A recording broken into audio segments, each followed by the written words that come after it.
Hello, what to do if you want to combine multiple data sources. The main source you choose during the creation of the job, and you can see the preview here in the main area.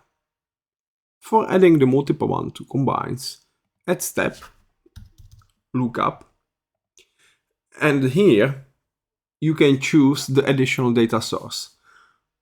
The ones which you are choosing from are in my sources, which means you need to edit before you start the job, which would be the recommended way, or you can simply add them later.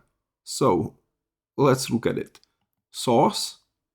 Here I can upload the CSV file or choose the new source from the data catalog and add it to my sources.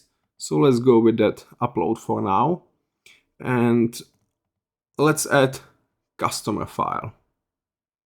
That would be it. So we will be joining customers based on the customer ID with our main data source using the customer ID column with that.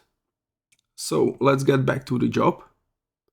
And we can add the step lookup, or it's also here in the top menu, lookup. And let's go through it step by step. The first from the my sources additional data source.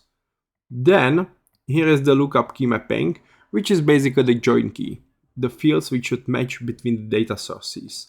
So we can select custom ID on the payment side and ID in the customer data.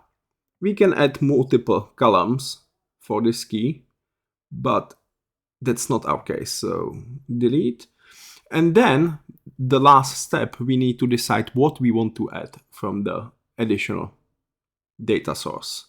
We can choose either all columns for the quick and dirty solution, or we can select the specific ones. So for example, I can check here the full name. I can even search across it with the email.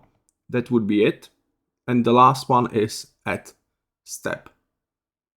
The columns will be add to the very end. And that's it.